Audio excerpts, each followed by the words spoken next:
Hello family, કેમ છો બધા? આઈ હોપ બધા મજામાં હશો.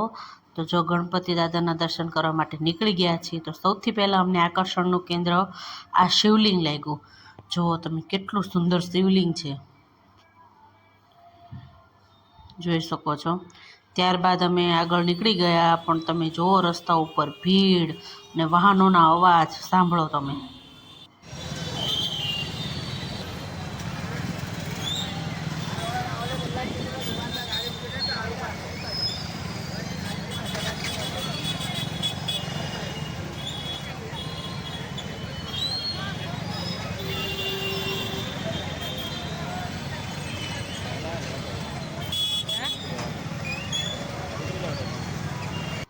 અને આખરે ભીડને ક્રોસ કરી અને અમે ગણપતિ પંડાલમાં આવી ગયા છીએ. તમે જોઈ શકો છો, જે મહાકાય ગણપતિની મૂર્તિઓ છે ને, એ જ અમે વિડીયોમાં લીધેલી છે, જેના તમે દર્શન કરી શકો છો. જો આ છે ઘોડાવાળી, આઈ થિંક સૂર્યરથની થીમ હોય એવું છે. પછી આ છે બાલાજી ગણેશ.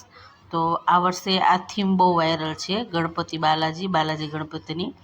ત્યારબાદ અમે આવી ગયા હતા આ મરીન થીમવાળા ગણપતિ, જે સૌથી વધારે આકર્ષક અને સૌથી વધારે પસંદ આવ્યા અમને.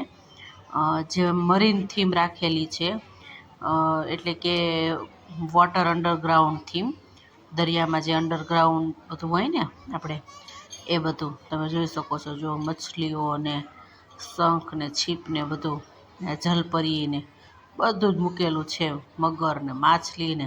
અહીંયા મૂષકને પણ મગરના સ્વરૂપે બેસાડેલો છે ગણપતિ બાપાના પગ નીચે, જોઈ શકો છો તમે. અને આ સરસ મજાના ગણપતિ બાપા કેવા સુંદર મજાના છે. ખૂબ મોટી મૂર્તિ હતી, આ ફ્રેમમાં આવતી નહોતી નજીકથી લઈએ તો. ત્યારબાદ હવે આવી ગયા છે આ રીતે મહાદેવના સ્વરૂપના ગણપતિ. અને આ તો ખૂબ મહાકાય ગણપતિ હતા. જો શેષનાગ ઉપર ઊભા છે અને હાથમાં કૃષ્ણ ભગવાન છે, જોઈ શકો છો તમે.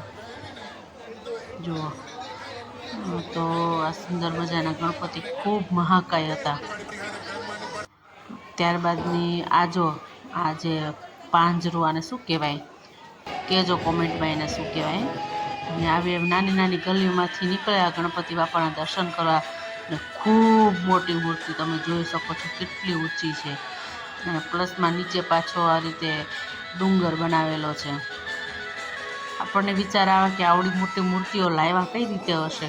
જો તમે, આ કેવડી મોટી મૂર્તિ છે. જો કેટલા બધા શેષનાગ ઉપર ઊભા છે ગણપતિ બાપા. આ પણ એક ખૂબ સુંદર મૂર્તિ હતી, જોઈ લો. એક હાથ અને એક પગ સોનાના હતા. પછી આ રીતે સરસ મજાના નૃત્ય કરતા ગણપતિ દાદા. પછી આ રીતે એક અલગ જ મૂર્તિ હતી, પણ સુંદર લાગતી ત્યાં મૂર્તિ પણ. અને હવે પછીનો જે પંડાલ છે ને, એટલું સુંદર તમે જોઈ શકો છો, કેટલું સુંદર ડેકોરેશન છે. એકદમ સિમ્પલ ને સોબર, પણ કેટલું સુંદર લાગે છે. અને આ એક મહાકાય ગણપતિ આવ્યા જો પાછા. અને આ જે ગરબા રમતા જે મૂષક છે ને, બંને બાજુ જો હાથમાં દાંડિયા અને કેળિયા પહેરેલા, એક આકર્ષણનું કેન્દ્ર હતા બાળકોમાં અને બધાયમાં. ખૂબ સુંદર લાગતા હતા મૂષકો સાથે આ ગણપતિ બાપા. તમે જો કેટલા મહાકાય છે. પાછળ પણ માતાજીનું મોરું છે. તો આ ગણપતિ બાપા પણ સુંદર મજાના હતા. નવરાત્રિ થીમ હતી ગણપતિની. અને આ છે રામાયણ થીમવાળા ગણપતિ. તમે જોઈ શકો છો અહીંયા રામાયણના બધા જ પાત્ર અને વિભીષણ સહિત પાત્ર મૂકેલા હતા. તો આ રામાયણ થીમના ગણપતિ બાપા હતા. ત્યાર પછી અમે ગણપતિ પંડાલમાં ગયા ને, આ એક ટીમ હોય એવું લાગ્યું. એટલું સુંદર નૃત્ય કરતા હતા અને મરાઠી સોંગ કંઈક વાગતું હતું.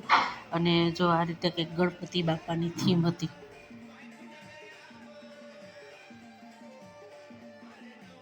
અને અહીંયા સુંદર સુંદર બાલ ગણેશની પણ મૂર્તિઓ હતી, મંગળ મૂર્તિઓ. તો આ રીતે અમે સુંદર મજાના બધા ગણપતિ પંડાલના દર્શન કરતાં ને તમને બધાને દર્શન કરાવતા ઘર તરફ નીકળી ગયા. પણ આ નૃત્ય હજી એકવાર તમે જોઈ લો. એક જ તાલમાં બધા સરસ મજાનું નૃત્ય કરતા હતા. મરાઠી સોંગ વાગતું હતું, સારું લાગતું હતું.